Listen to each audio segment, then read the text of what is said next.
Muslim, tapi begini juga ini yang ya agak mengharukan, agak membanggakan juga. Sesudah saya jadi menteri berhenti kan, saya ikut PKB. Ya. Saya ikut PKB itu kan harus berhenti sebagai PNS, pegawai negeri sipil.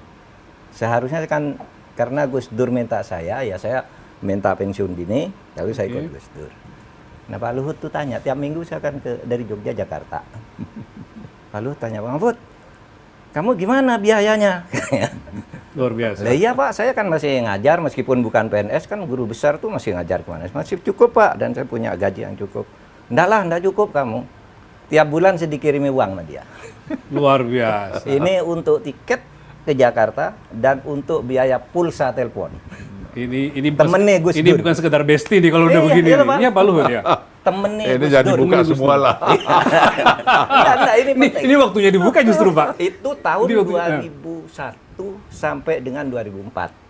Jadi Pak Mahfud waktu itu menaungi Pak Gus Dur kemana-mana ya. Iya. Dan Pak Luhut, saya konsolidasi Pak Luhut habis itu partai. jadi pengusaha kalau nggak salah Pak ya. Pak Luhut pengusaha. Sudah mulai oke. tumbuh usahanya, jadi Baik. uangnya agak banyak dikasih ke saya. Saya tahu lah Pak Mahfud tuh nggak ada uangnya ini katanya.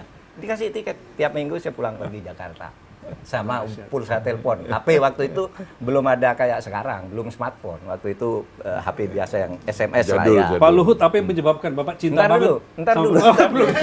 Silakan Pak, lanjut dulu Pak Mahfud. Saya berhenti Saya mau tahun- nanya itu nanti ke Pak Luhut. Tahun 2004. Hmm. Saya jadi anggota DPR. Saya telepon Pak Luhut, saya sekarang anggota DPR. Ya. Menurut undang-undang saya tidak boleh menerima uang di luar gaji, termasuk dari Pak Luhut. Lu mengapa katanya? Saya kan tidak urusan suap menyuap katanya Pak Luhut. Ini teman. Mengapa? Nggak bisa, ini undang-undangnya. Berhenti waktu itu ngasih. Tapi tahun 2006, 2 tahun sesudah saya jadi anggota DPR, Pak Luhut telepon, Pak Mahfud, kamu tuh kok saya lihat kamu sering kemana-mana, ke Medan, ke Makassar, kemana, uangnya dari mana? Kamu anggota DPR gajinya kan sedikit katanya. Lah iya Pak, saya ngajar kan dikasih tiket Pak. Wah itu enggak cukup itu. Saya tahu di DPR tuh banyak orang main uang, kamu sendiri yang enggak mau katanya. Saya mau bantu kan, enggak bisa Pak. Saya bilang, enggak boleh, ini undang-undangnya. Terus gimana caranya saya bantu kamu? Lah kalau saya bekerja resmi di perusahaan, mesti saya bisa dapat Kata Pak Mahfud. Iya, Hmm. terus Pak Luhut Pak Luhut. membentuk perusahaan namanya PT Bangun Bejana ya. Waduh luar biasa. Saya jadi komisarisnya. Dibuat perusahaan supaya Pak Mahfud tidak menyalahi Entah itu. membuat, entah membeli perusahaan orang, tapi saya diangkat komisaris, Pak Luhut Demi ngangkat saya bestinya sebagai- dapat bisa diberikan agar saya pembulanan. bisa diberi Luar bantuan. biasa. Itu bulan November tahun 2006. Oh, masih ingat Pak. Masih ingat Mahfud. saya, masih ingat. Masih ada akta notarisnya. Sudah diantar akta notaris, saya komisaris utama. Ya saya tiap bulan rapat lah, karena kerja kan.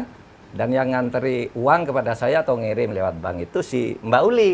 Yang sekarang Uli ketua putrinya Kartika beliau. Persit ya, ketua istri Iya, ini Mbak Uli. istrinya makanya- Pak Maruli. Iya, Istrinya iya, Pak iya, Maruli. iya, iya, Itu iya, yang Pak Mahfud uangnya sudah ditransfer. Pak Mahfud, Wah, ayo luar makan biasa. bersama nih gajinya gitu. Tiap Jadi bulan. Pak Luhut dan anak-anaknya berarti yang melakukan Iya. yang care. Iya Pak. Lalu begini, kalau rapat kan biasa ceplas tuh. Kamu jangan main-main ya. Pak Mahfud nih, saudara saya, gajinya jangan telat gitu. Jadi ingatkan gitu Pak Luhut. Pak Luhut ini bukan sekedar persahabatan Pak, ini bukan sekedar pertemanan. Ini Satu lagi. Nah, apa lagi Pak? Sesudah. Saya nunggu Pak Luhut nanti menjelaskan. Iya, nanti itu jelas. kenapa begitu cintanya ke Pak Mahfud? Ya. Sesudah itu kan saya jadi ketua MK. Ya. Saya telepon Pak Luhut, Pak. Sekarang saya tidak boleh menerima uang meskipun saya di perusahaan tidak boleh kalau hakim MK. Kalau Udah DPR jadi hakim boleh. MK ya. Ya. Saya mengundurkan diri dari perusahaan Bapak. Nggak bisa kata Pak Luhut. Saya kan tidak ada perkara di MK, urusannya di MK Luar katanya. biasa. Pokoknya terus. Tapi pada akhirnya saya tetap mengundurkan diri. Nah sejak itu saya berhenti dari apa namanya bantuan-bantuan Pak Luhut secara langsung kayak gitu. Karena saya disiplin aturan, saya tidak boleh nerima.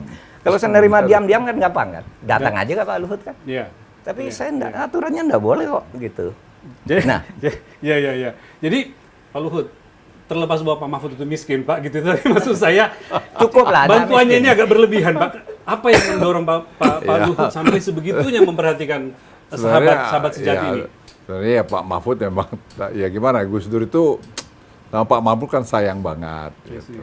Dan saya merasa kami sering bersama-sama juga dengan Gus Dur ya saya waktu itu perusahaan saya kan bagus banget ya. Ya, setelah Bapak Dani ya, jadi bisnis berhenti, ya. jadi ya wong saya nggak miskin juga kalau ngasih duit segitu dalam hati saya, kalau ya bagi-bagi aja. Jadi Saya selalu bilang sama anak-anak saya juga, kita tuh kalau bisa berbagi bahagia dengan orang lain. Jadi jangan kita mau nikmatin sendiri. Ya, yang saya kasih sama Pak Mahfud juga apa sih? Nggak ada nilainya juga sih, kecil menurut saya ya. Ya, Walaupun yang dibantu sangat merasa ya, terbantu. ya, tapi kami jadi teman aja, jadi gimana ya? Ya, nggak selalu juga kita sama pikirannya. Ya. Ya, istri saya juga senang sama keluarganya Pak Mahfud. Ya, saya cerita, bantuin aja Pak kalau bisa gitu. Ya. Ya, terus saya punya prinsip sih, bantu orang kenapa sih kalau kita juga nggak rugi. Ya. Dan kalau bisa, dan kalau kita mampu. Karena saya selalu bilang sama teman-teman saya, doa terbaik itu buat baik. Ya. Ya nggak usah kita berdoa banyak-banyak ke gereja begini, tapi kelakuan kita nggak benar, nggak bantu orang buat apa? Ya, saya selalu, itu prinsip buat saya. Jadi saya bilang kalau saya bisa, apalagi saya dikasih, ini kan rezeki yang dikasih ini semua kan bukan maunya kita. Maunya Tuhan itu, maunya alam ini kan. Lah, saya malah bantu Pak Mahfud, bantu teman-teman itu malah tambah banyak uang saya. Oh, luar Jadi biasa. saya nggak merasa Jadi ada. berkah itu istilahnya Pak ya. Ya, bantuannya jadi menjadi saya berkah. pikir apa poinnya, saya nggak pernah merasa, dan saya udah ingat-ingat itu. Saya nggak pernah ingat juga saya bantu-bantu Pak Mahfud.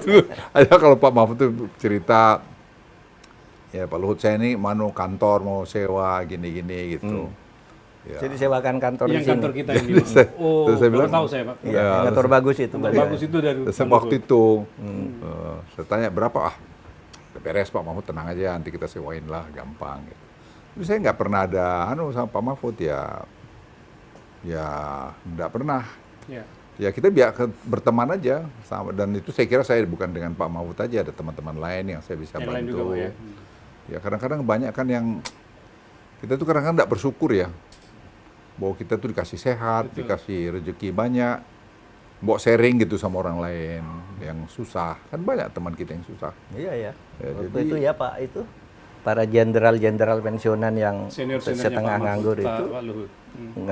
kerja di mata Pak Luhut lah, dikasih uang Pak Luhut. Kan pensiunan tentara pensiunnya kecil kan, jadi mereka. Presiden tentara tuh jalan tuh kan cuma 4 juta. Iya. Oh, Iya. Pak Luhut kurang dikasih 4 juta. Jadi ya Dikasih ya dipasang sebagai komisaris ini swasta ya, bukan komisaris itu Ya. perusahaannya Pak Luhut. Oke Pak, kita